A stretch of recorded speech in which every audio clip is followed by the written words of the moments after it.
Right. Good evening, everyone. It's great to see everyone here tonight. Thank you to all the guests that are on this call. I'm Katie Krimmel. I'm the Associate Dean for the Bryn Mawr College's Career and Civic Engagement Center. And I want to welcome everyone here tonight. It's exciting to have both the speakers and the audience members here. And I want to give a lot of thanks to the team at Prime Movers Lab, a startup created to spread massive abundance and, more importantly, human prosperity across the globe for making this event possible tonight. I also want to share my great appreciation for Alex Coslin, an amazing Bryn Mawr alumna who has given back to the Bryn Mawr College in so many ways. Alex made the connection between Bryn Mawr and Prime Movers Lab nearly a year ago now, which led to this program where we all get to listen, learn, and connect with inspiring women scientists and founders who are building or investing in world-changing companies. This event is a true example of how creating connections can expand all of our personal networks. I'll now turn it over to Alex. Thank you so much, Katie. And thank you so much for everything you've been doing at Bryn Mawr. I know the alumni and students are all exceptionally grateful for everything that you do. So when I was at Bryn Mawr, I thought that there were really 3 tracks after college: consulting, investment banking, and higher education. And none were quite the right fit for this art history major. So I moved to New York without a job, ended up temping, showed up at a hedge fund. I didn't know what that was, but ended up making a career out of it in a role in investor relations. And since that time, I've always tried to connect Bryn Mawr students to opportunities that exist in the world that one generally doesn't hear about on campus. So tonight, I'm delighted to take that to a whole new level and introduce you to some incredible women founding companies in groundbreaking spaces: floating cities, hypersonic engines, balloon-powered spaceflight, certainly not your traditional paths. Our panelists tonight, Itai, Sassy, and Jane, are women that maybe took a different path than the one expected, but will ultimately change the world because of their decision. Hopefully tonight's event will expose new possibilities to many of you. In the future, I look forward to being on the audience side, learning about the new innovations that you, the next generation of founders and innovators, have created, and the new roles you've developed on your path to making a positive impact in this world. So with that, I'm delighted to turn this over to our wonderful and inspirational moderators, General Partner of Prime Movers Lab, Suzanne Fletcher, and Technical Partner at Prime Movers Lab, Liz Stein. They not only have a front row seat to the future, but they also get to help make it happen. Now over to you, Suzanne. Thank you so much, Alex. I'm so delighted to be here.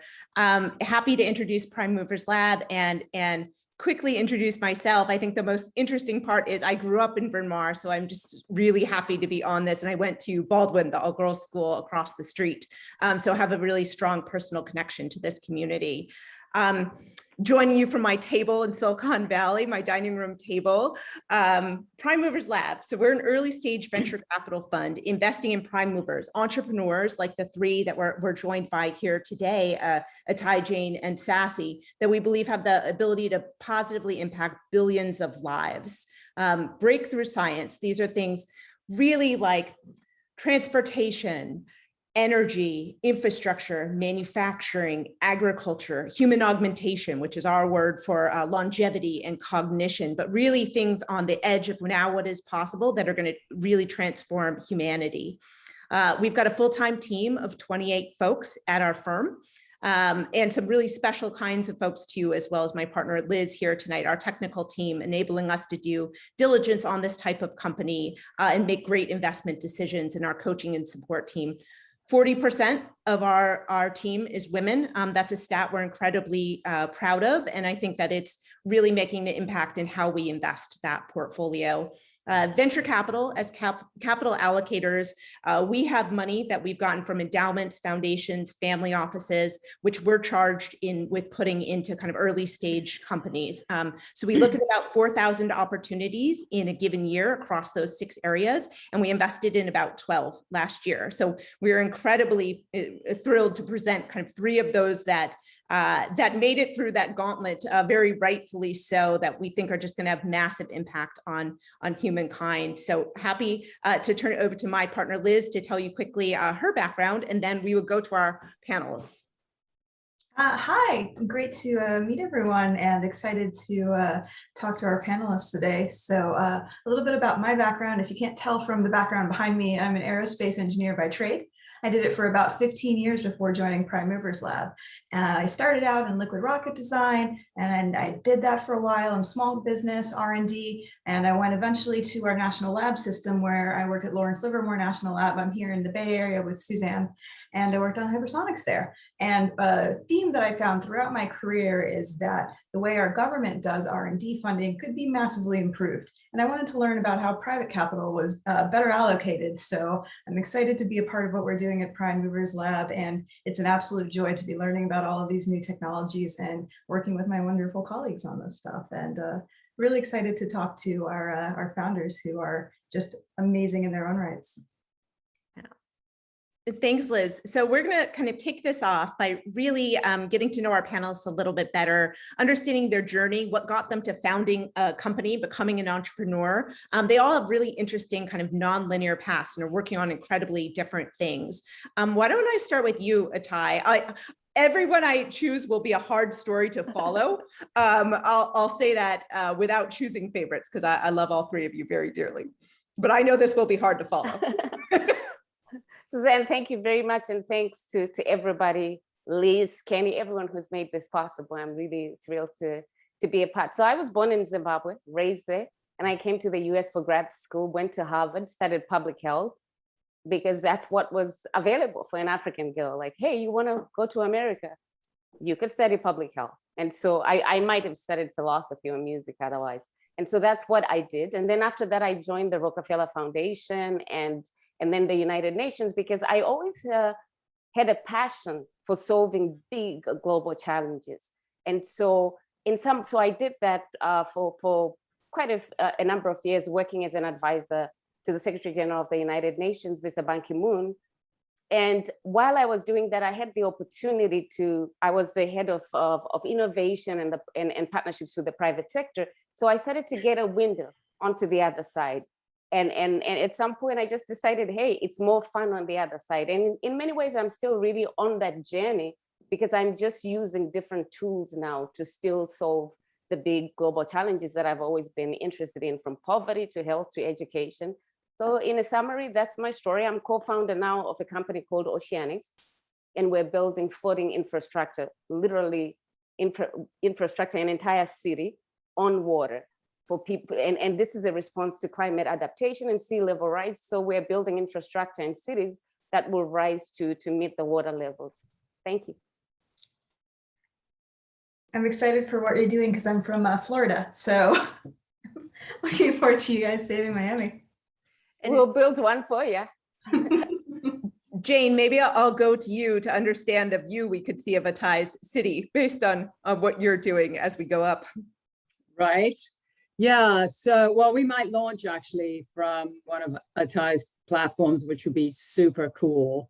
So behind me, you can see a space balloon that is carrying a pressurized capsule for 8 people and a pilot. And it is a really different way to think about space travel, right? So space travel is, you normally think of as spacesuits and rockets and high Gs and all of that. And so this is completely different from that, and allows this very gentle flight. And so what's important about it is that it unlocks a whole different market, because it allows so many people to fly that otherwise couldn't fly. And there's a real reason we're doing this beyond just taking people to space. And it really goes back to my time inside Biosphere 2. So way back, I'm going to go back a long way before most of you were even born. So in the 80s, I was on the design team of something called Biosphere 2, where eventually in 1991, 8 of us were sealed inside the world's first artificial biosphere. And we lived inside there for 2 years and 20 minutes. And so, we had our own rainforest and a savanna, a marsh, an ocean, and we grew all our food in there and had a human habitat and all of that. one of the really seminal experiences I had in there was that of being part of my biosphere, right? Really understanding at a very visceral level that the plants around me were giving me my oxygen, and I was giving them their CO2. It was this chemical dance. I could see the edges of my world. And it turns out that that is a very similar experience to that which astronauts have when they go to space. So they see our planet from the outside looking in as this deeply profound experience that changes them. It literally changes them forever, how they view the world. They see us as a single human family living on spaceship Earth. And they come back and actually behave differently. They get more involved in social and environmental causes than before they went. And it was a very similar experience inside Biosphere 2. And so that really sent me off on a trajectory of human spaceflight. So the first company I founded inside Biosphere 2 with 3 people I hadn't really ever met, because we met over the internet, kind of like during this recent 2-year experiment we've been doing with everybody being locked up, along with one of the other Biosphereans who was inside with me. And that company was, and still is today, doing life support systems for spacecraft, spacesuits, and the like. It actually now has technologies on just about every human spacecraft, including going to the moon soon, which is which I'm pretty proud of, that team doing that. And then we took somebody up underneath an enormous space balloon like the one behind me to, some of you may have seen the Red Bull Stratos jump where Felix Baumgartner jumped from 128,000 feet. We broke his record, and took Alan Usadop, a Google executive, to 136,000 feet, which, whole other story, has amazing stories of seeing Earth from space at altitude. And so now we have this company, Space Perspective. Tabor McCallum and I, who were in Biosphere 2 together, have been on this long journey together. And it's sort of the culmination of all of that, bringing together what we're doing at Space Perspective. I love it, Jane. And I imagine there's a lot of folks Googling Biosphere 2 right now. What a phenomenal story. And Sassy, turning to you to hear a little bit more about the impetus for why you founded Venus and what the future of on-Earth travel looks like. Yeah, thanks, Suzanne. I feel like I'm not worthy to follow Ty and Jane here with their incredible backgrounds. So just to start at the beginning, I graduated from Texas A&M, met my husband as freshmen in college, and we've kind of been on a journey together. We are co-founders of Venus Aerospace. He's the PhD rocket scientist, and I am the MBA engineer.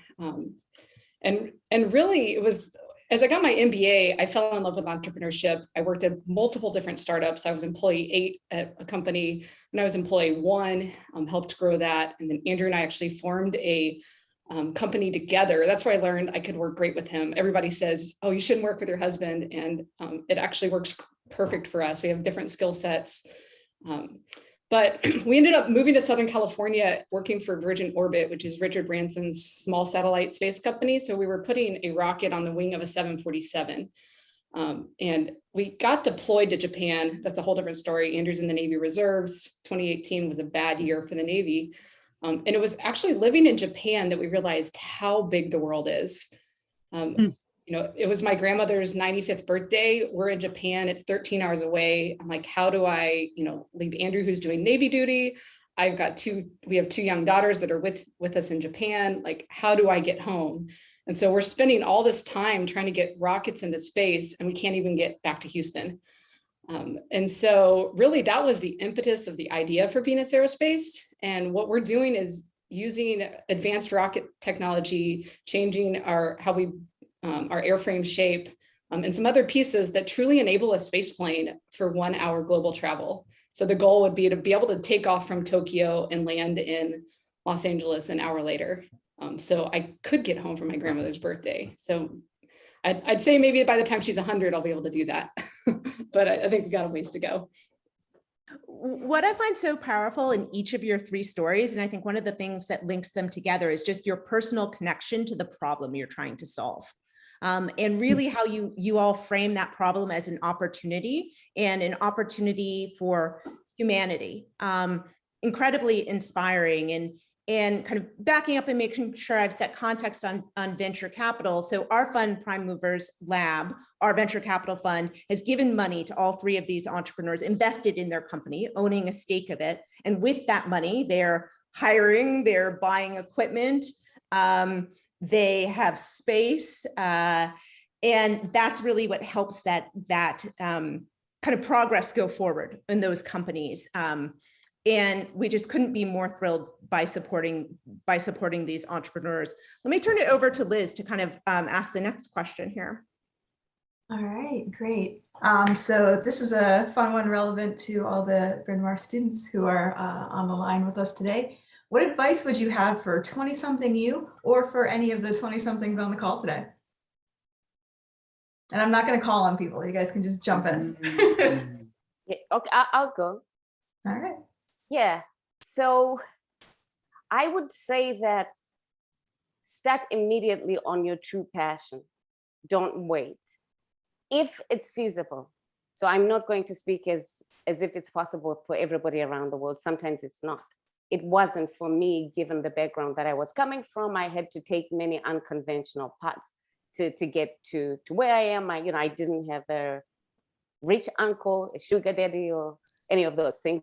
So I had to really have my savings and so forth before I could take the leap. But I would say that if it is possible, start as soon as possible to put your youthful zest into something that you love, that you're passionate about, because life is too short. And when you're young, you're really sharp and you take more chances, and that's a huge asset for entrepreneurship. So I would just say, just get on with it if you're in a position to do so. So I'll pile on and I'll say, that assumes you know what your passion is. So it's really interesting. I mean, when I was 20, I really actually didn't know what my passion was. I had to find it. And I sailed around the world. I went to Australia. I mean, finding your passion is different for everyone, but I had to really go out and experience the world. And then I discovered my passion along the way, right? So I think the other thing also that I was really lucky with along that is that I was surrounded at a young age, in my late teens and early 20s, by people who were doing amazing things. They were at the forefront of whether it was art, music, science. I met Bucky Fuller when I was, probably most of you don't even know who he is. Bucky Fuller when I was Are you kidding? We know who he is. Yeah, so people of that stature, and I was really lucky to do it. And I would also say that allowed me to understand not only to think big, but to do big. And that's so important, because a lot of people can think big, but they can't necessarily do big. And I think that's really critical, is to see people who know how to do big things, and up close and personal. It's yeah, I got really lucky. I'll hop in. I would tell my 20-something-year-old self, don't be afraid to reach out to experts. I think I followed a pretty standard path. I finished undergrad. I went and worked a job for a couple of years. I kind of just put my head down and worked. And I think back to even those first 2 years of my career, and there were some incredibly knowledgeable people that would have been more than willing to pour into me if I just said, hey, I'm interested in your career path. What does it look like? How did you get there? And so as you try to figure out what's your passion, I wasn't in aerospace. I'm not the person that has dreamed about space my whole life. And it's been, so don't assume that you're going to find your passion at 20 either. And also, yeah, just there are so many experts out there that are willing to help. And I think I've learned that even now. I mean, some of the people that I've met and reached out to are more than willing to pour into me. And so realize that there are people that want to help you, and don't be afraid to ask. It's great advice. And I definitely want to encourage folks on the Zoom to ask questions. Please feel free to put them in the chat. We'll definitely leave time for Q&A at the end, but also can weave some in as we go here. Staying on the topic of kind of what helped you get to where you are today. What are some of the skills that you built earlier in your career that kind of later on helped you start these companies?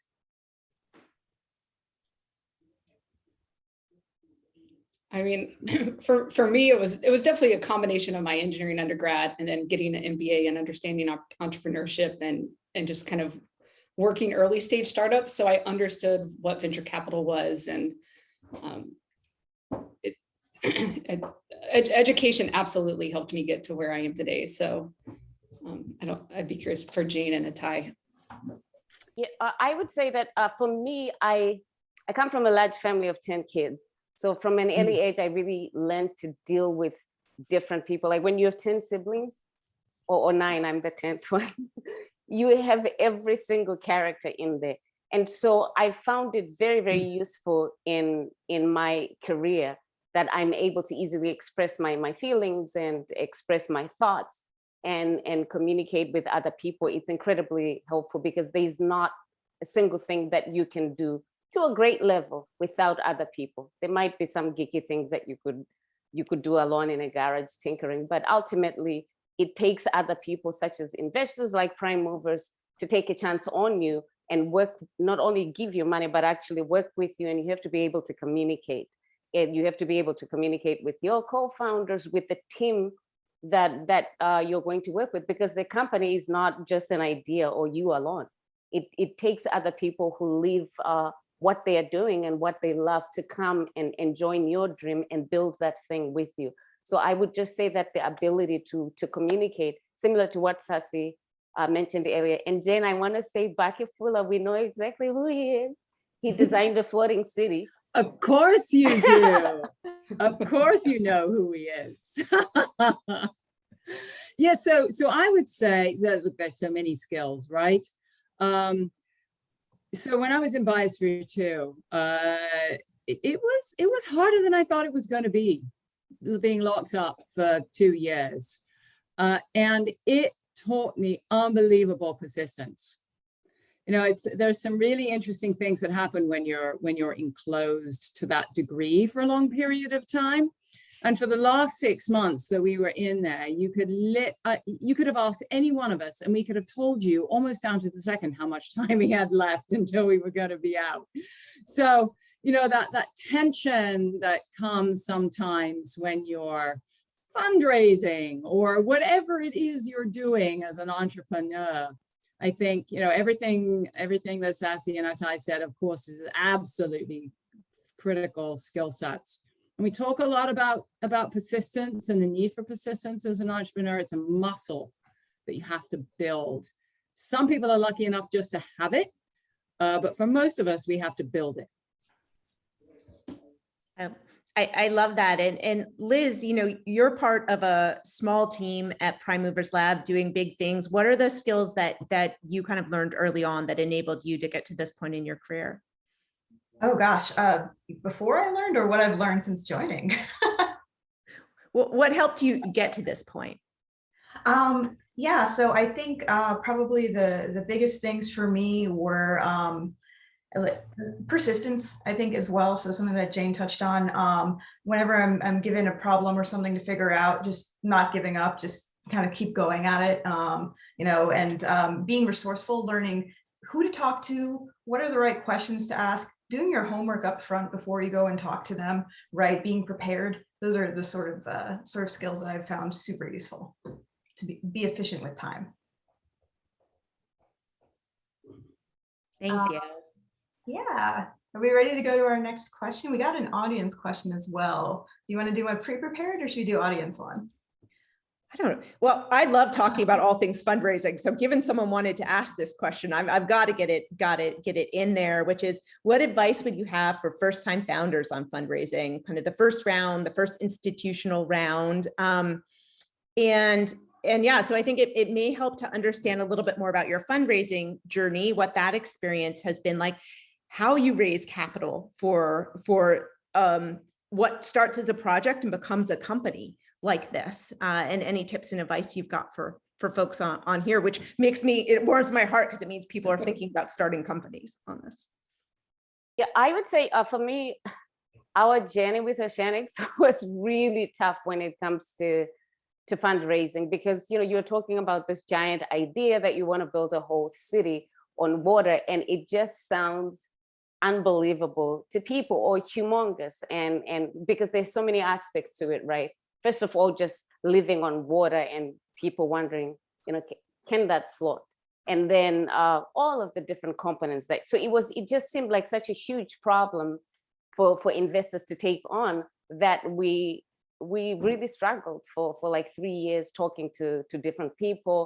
And I think that in terms of like the skills, you have to learn to accept disappointment and still continue, and not so perseverance that has been mentioned here, and still continue and believe that there is something there. You have to not be shy, as Sasi said, to ask for advice, to ask for intros, to reach out to people, and even when you hear no, to say thank you. And also, even in that process, I think that when someone says no, I would try to understand why. Sometimes there are no good reasons, but actually a lot of the times you learn something. So we've had people that did not fund us, but were very critical in eventually leading us to receiving funding down the path, because they gave feedback that we listened to, we improved on what the criticism was, or even just the process of preparing for that left us in a good place. And always be respectful, even if someone is not willing for whatever reason to fund you. It's nothing personal. They could be focusing on a different mission.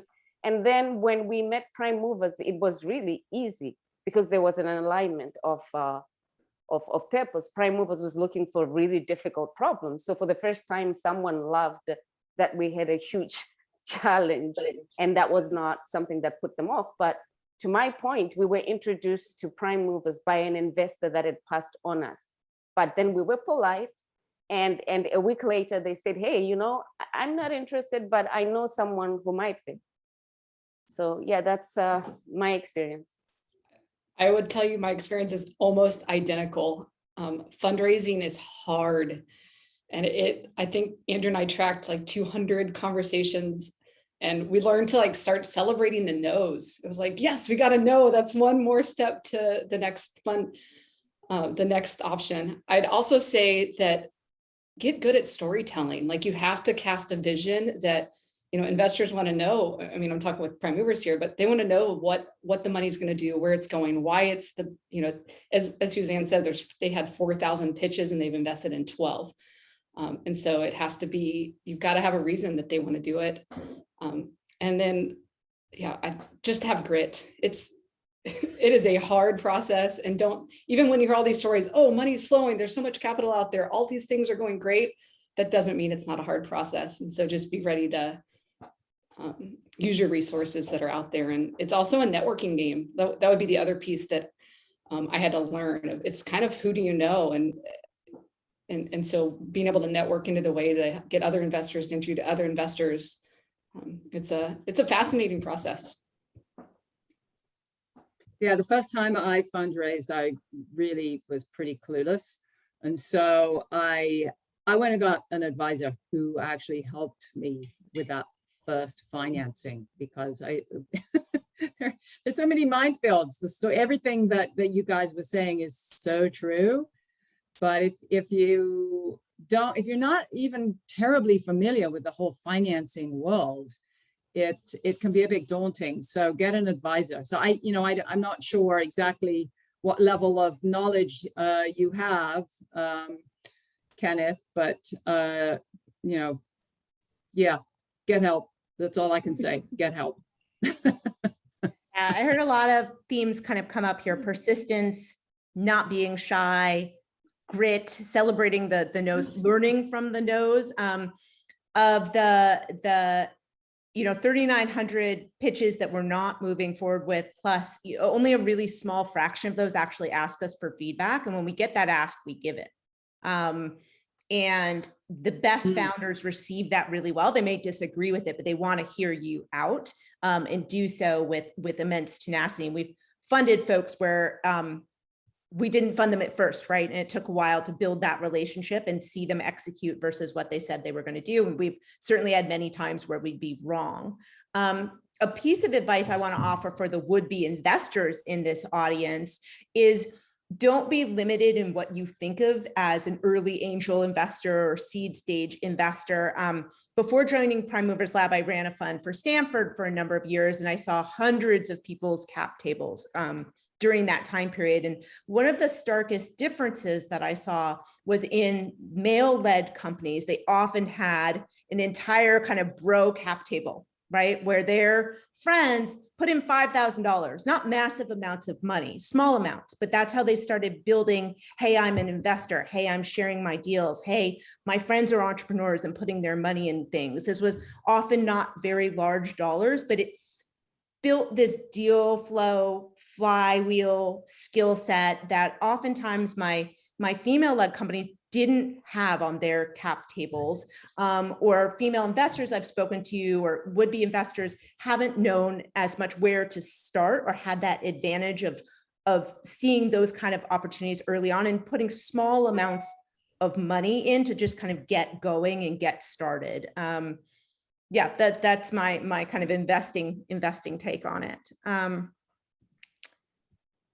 Liz, should we talk mentorship a little bit and role models? Yeah, so this was one I added to the original question list because it's something that for myself, I actually have not had really any female mentors in the majority of my career. Most of my mentors were male.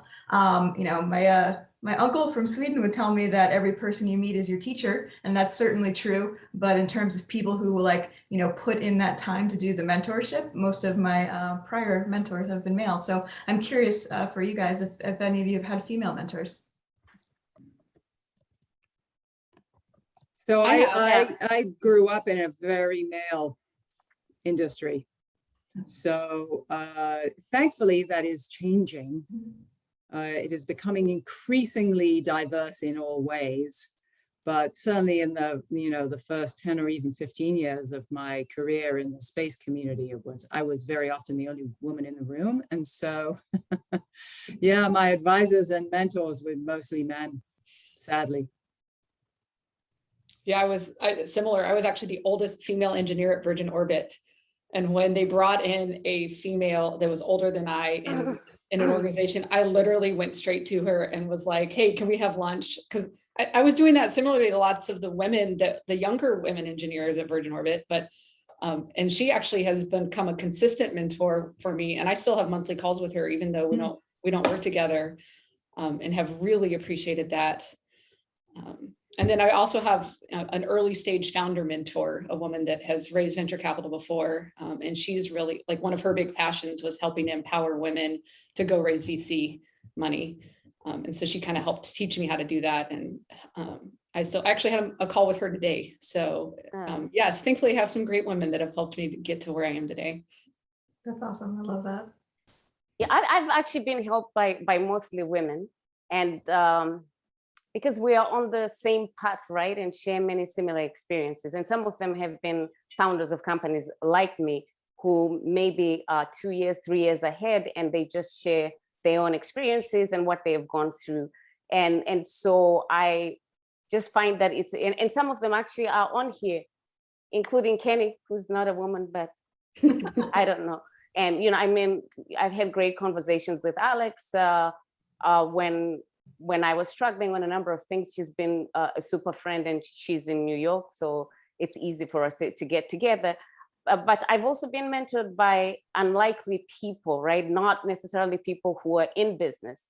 So I consider my mother one of the greatest mentors that there is. And I know that everyone says that about their mom, but I really think my mom is special.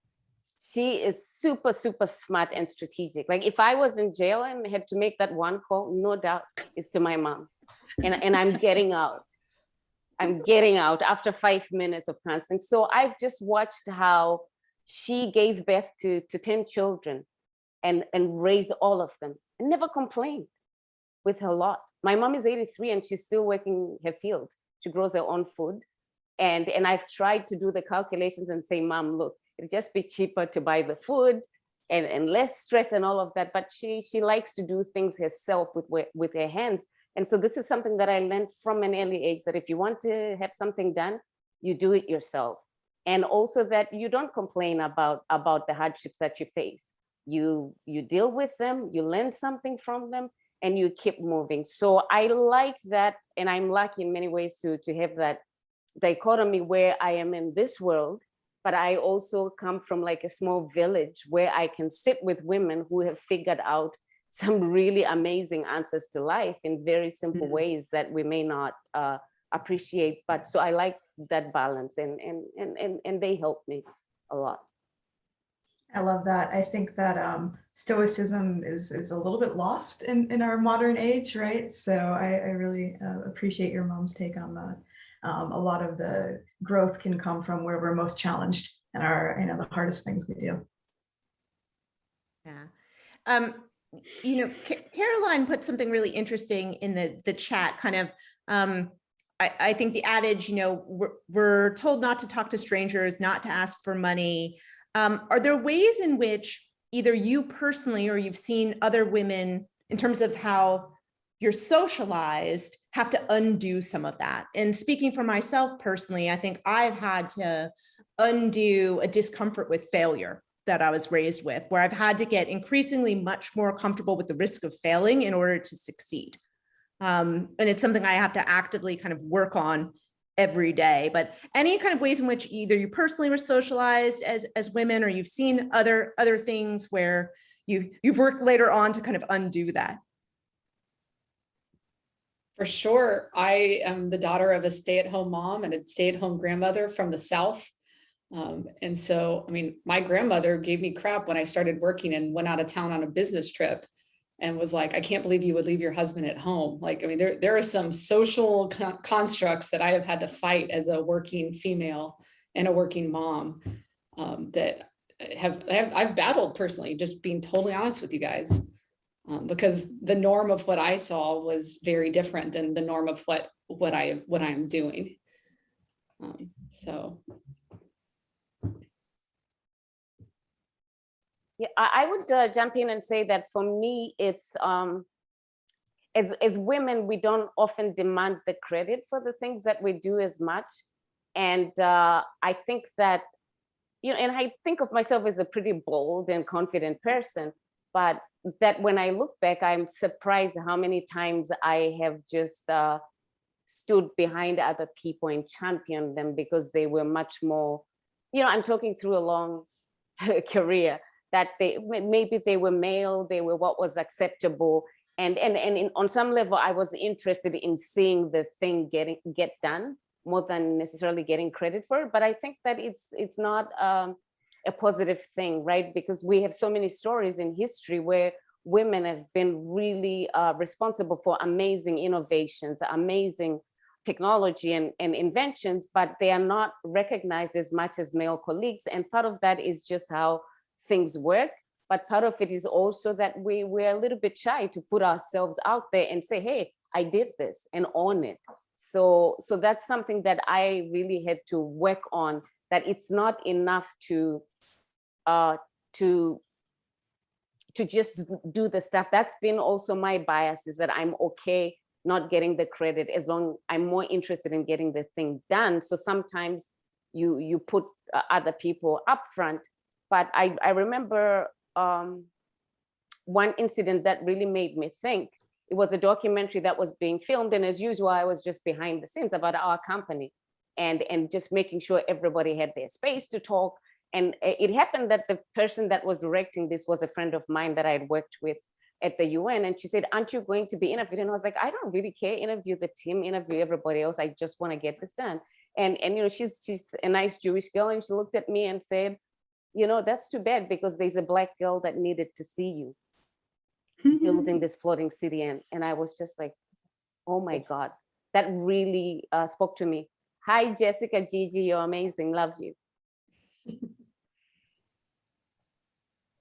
Yeah, so when I was at school, I remember a little following on from what you were saying, Sazi, that I remember at about 16, there were like these national exams we had to do. And there was a national essay, the English essay, and it was one of those career essays. So this is going to show my generation. So it was, are you, and in those days they were called air hostesses. Would you like to be, when you graduate, an air hostess, a nurse, there was one other like that, or married? That was it. Those were my options. So yeah, so that was sort of the idea of what being a woman was that I was fighting against. Needless to say, I actually left England at the age of 18. and to be not joking, one of the reasons that I ended up in America, you know, I am so thankful that I did end up in America, and I actually sought out coming to America because it is such a, you know, it is such a place where one can explore who you are in ways that you simply can't, particularly in your own culture. Sometimes it's very difficult to explore who you are in your own culture and really break out from that. And so coming to America, where, you know, finding your dream is, of course, part of what America is about. Living your dream, the American dream, you know, and it is very, very true. At least it was then, and the innovation that is here is the reason that I came here. And it actually really turned my world upside down coming to America, because it is so completely different to the culture that I grew up in. Yes, we are two nations divided by a common language.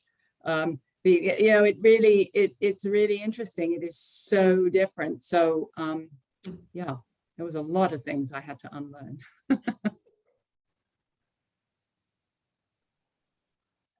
Suzanne, if you don't mind, I'll actually share the flip side of this unlearning. So ever since I was little, my dad had encouraged me to finish college. He wasn't interested in walking me down the aisle. He was interested in seeing me get my degree. And he was the constant encouragement in my life of whatever you put your mind to, you can do. You know, go out there and show the world what you can do. So I kind of had to learn the opposite. I didn't learn how to do makeup until I was getting ready to get married in like my 30s. So like silly things like that, where I just, you know, focused so hard on that I had to kind of learn some of to appreciate like art, you know, essentially, and things like that. So yeah, there's always more learning to do. I think it's a really important message that you don't have to do just one thing, right? Yeah. Or to be in that box. Absolutely.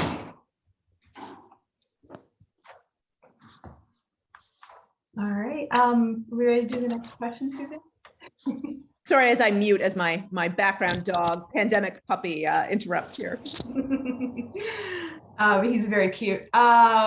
All right, so the next question we have for you guys is, so what would you say to a young, ambitious person who wants to create the next big thing to change the world? Actually, like the where do you start question.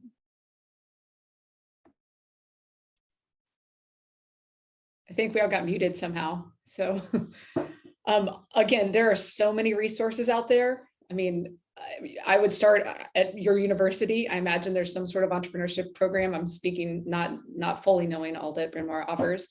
You know, there are faculty members at, you know, centers for entrepreneurship within every community. There's small business groups.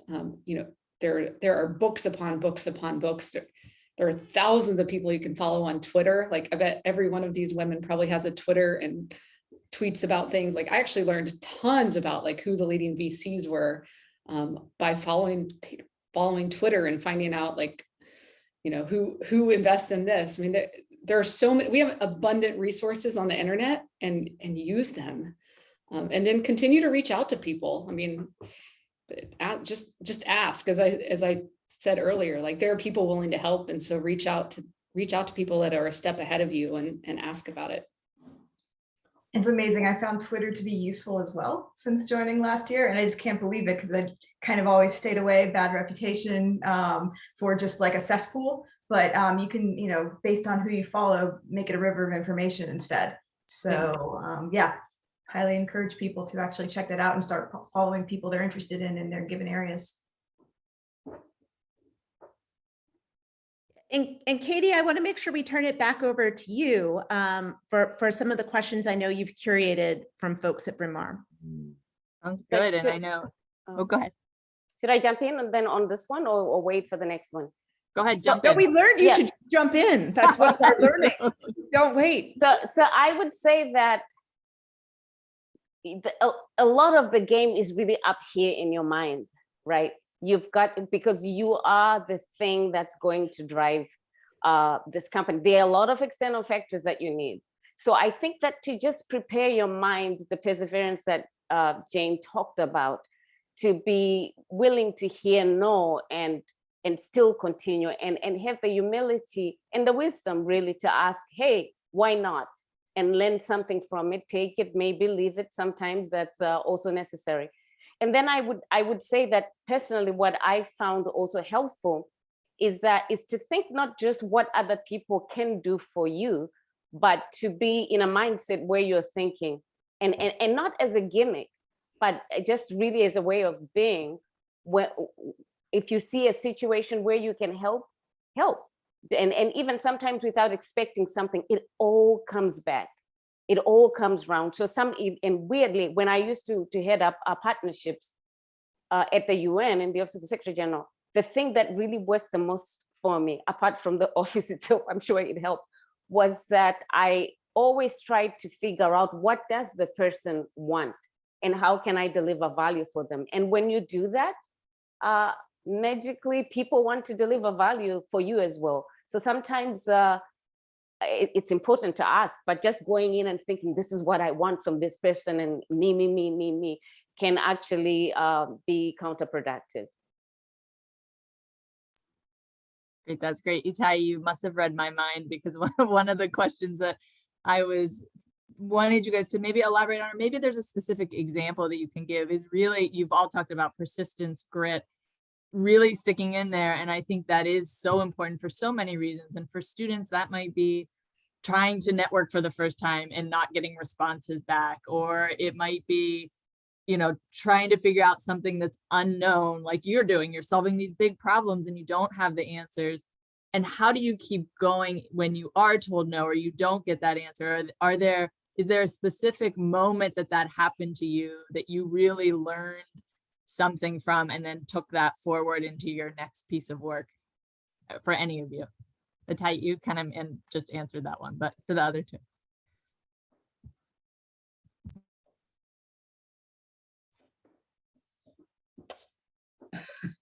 I feel like we're quiet here. I'm going to jump in. Actually, well, I guess it's again, it goes back to grit, and it goes back to I think also having confidence in yourself. Like, I'm going to be completely open here also. I've watched Andrew, who's my co-founder, my husband, my best friend, tell stuff, and I'm like, I would have never phrased it that way, and he says it with a confidence that it's not wrong, but it's just, there's times I'm like, wow, I would have never said that.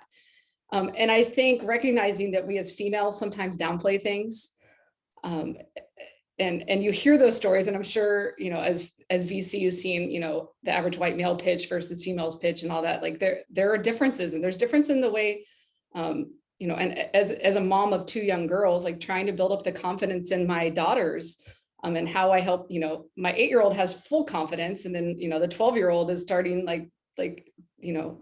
it's just fascinating to watch that journey of womanhood and growing up. And how do you continue to enable confidence and recognize that you have value and that you do know things, and like the stories that you're bringing from your background to wherever you're reaching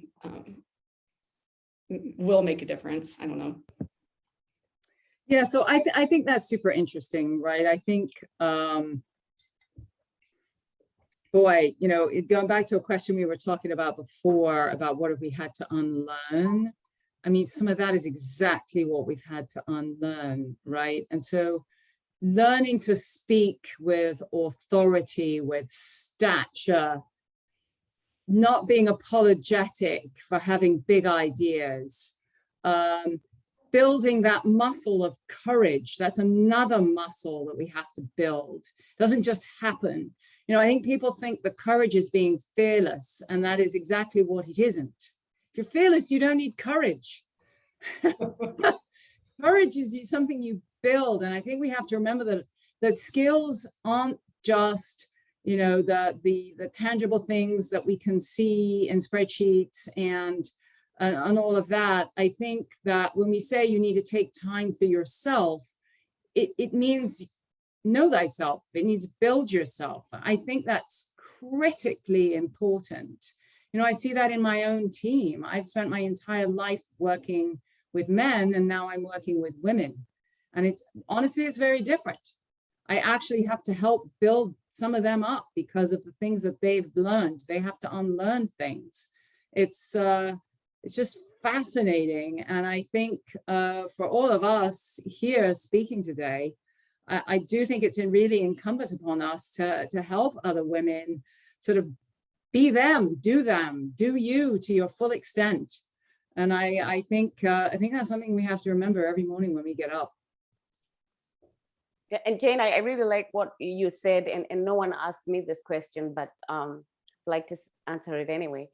I think that with women, there's this narrative that women are competitive towards one another and they don't get along. Honestly, for me, it's just been a narrative because so we need to just, and it's strange, right? Because when a story is consistently told like that, it might actually be implanted in your head that I'm going to have issues working with other women. And I have received my greatest support, my greatest understanding from women, that I am biased towards if I can find females that I can work with towards working with other women. There's just a different level of understanding. So I just want to say, like, don't buy into that narrative that women can't work together, that it's difficult. Actually, we have a lot in common and similar experiences, and we can support each other in very unique ways. Awesome. Before we move off this topic, another, just when we think about just skills and skills that women have or are currently building, is there anything that you've experienced around negotiating? And just how have you had to use your skills at negotiating, or how did you learn them, or pick them up, or what were some of the things that helped strengthen those? They also have Suzanne answer this one. Yeah, all open. Don't bring up any negotiating against Prime Movers Lab skills on this call. No, I'm going to let the experts here. But I do, my only advice here would be don't split the difference, right? There's literally a book called that. You really need to understand what's important to the other person and how you can help them achieve that. I think thinking of negotiations as like a battle or you have to like meet somewhere in the middle is a false narrative. And there's different mindsets in which to approach it that can be much more productive. Yeah, I was going to say, I learned from a book called Never Split the Difference. So yeah, books, podcasts, like I've actually dug quite a bit into learning it, because it's not something that it was not something I learned in school really. And I find it's so valuable, even if I'm like negotiating with the person to trim down my tree in my backyard. Like there are some life skills that come into negotiation. Or if I'm negotiating with my 3-year-old at the time who wants Fruit Loops at dinner, it's negotiation. Learn it now, and it will benefit you for the rest of your life, no matter what areas you're working in.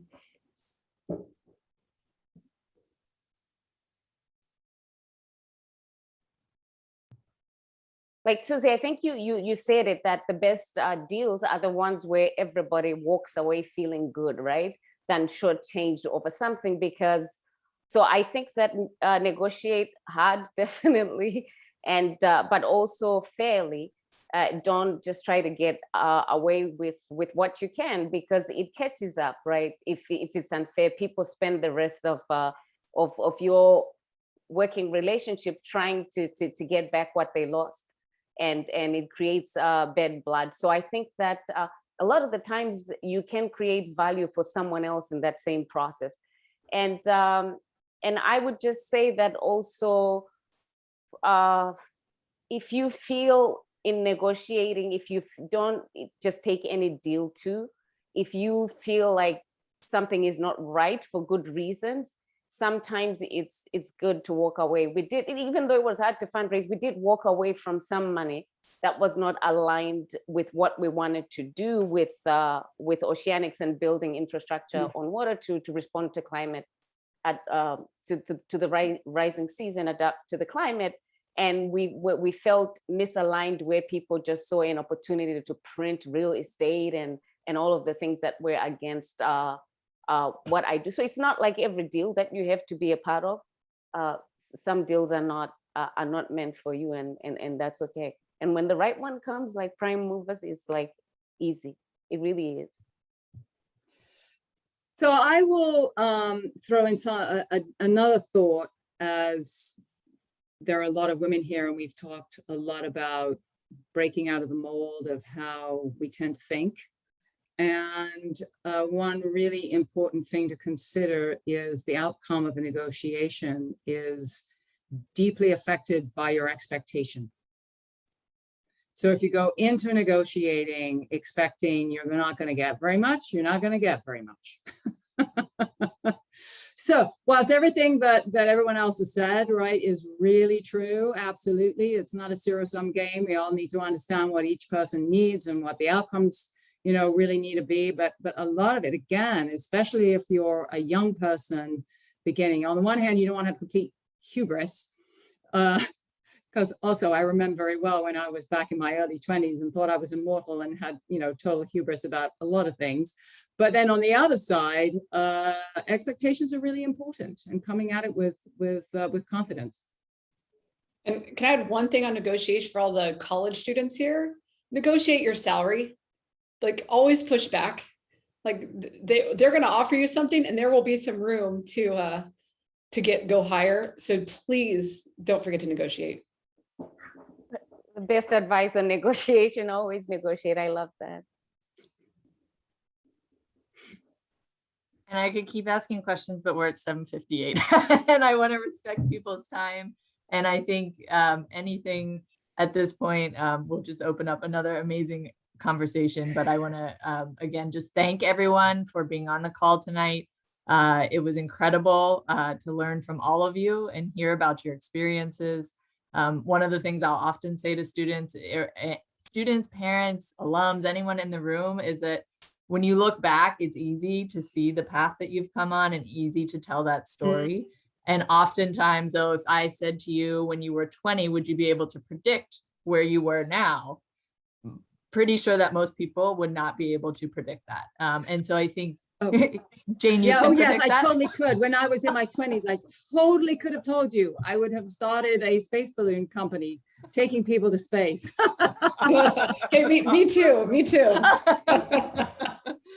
Right. And so that, I think, is just so important to remember, that when you're looking ahead, it is much harder than when you're looking back. But what we learn from you is the things to think about along the way. And it really adds such a great perspective. And so thank you all for sharing that tonight. Thank you, Prime Movers Lab, for putting this on with us. And Alexandra, thank you for making this introduction and making this connection possible. So have a great evening, everybody. Thank you, Katie, for being a great host. Thank you, guys. Thank you.